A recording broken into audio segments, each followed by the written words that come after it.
लड़के ने अपनी पैंट नीचे की ताकि महिला डॉक्टर उसकी जांच कर सके। जब डॉक्टर ने उसकी जांघ को छुआ तो अचानक एक झंझनाहट की सनसनी उसके शरीर में दौड़ गई, जिससे उसका चेहरा शर्मिंदगी से लाल हो गया। जल्द ही वे वार्ड से बाहर आए।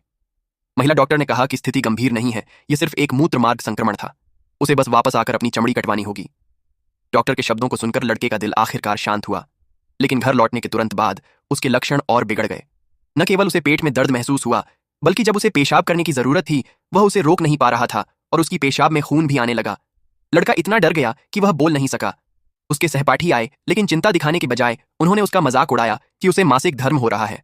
लड़का इतना शर्मिंदा हुआ कि उसने अपनी पैंट ऊपर की ओर भाग गया। वह कमजोरी से घर चला गया। घर लौटने पर उसने अपने लक्षणों को ऑनलाइन देखा। वेबसाइट पर वर्णित लक्षणों को देखकर लड़का पूरी तरह से डर गया। उसकी आंखों में आंसू आ गए।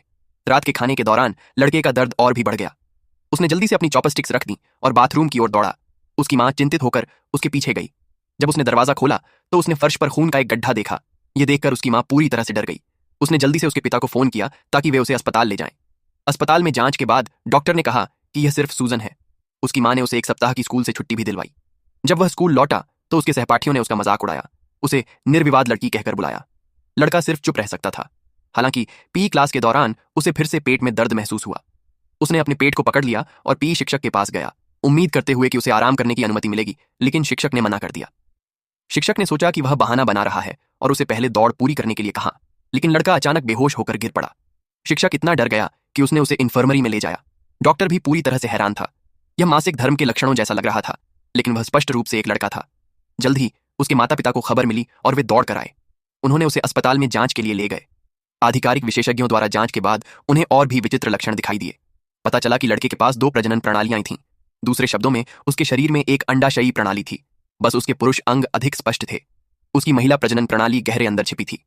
लड़के को पेट दर्द होने का कारण यह था कि जैसे जैसे वह बड़ा हो रहा था उसकी महिला प्रजनन प्रणाली परिपक्व हो गई थी। दूसरे शब्दों में उसे मासिक धर्म शुरू हो गया था। डॉक्टर ने पहले कभी ऐसी स्थिति नहीं देखी थी। प्रोफेसर ने जल्दी से उन्हें आश्वस्त किया कि चिंता न करें। फिर उन्होंने कहा कि वह आत्मविश्वास के साथ लड़के का इलाज कर सकते हैं, लेकिन इलाज में एक प्रजनन अंग को हटाना और केवल एक को बनाए रखना शामिल होगा।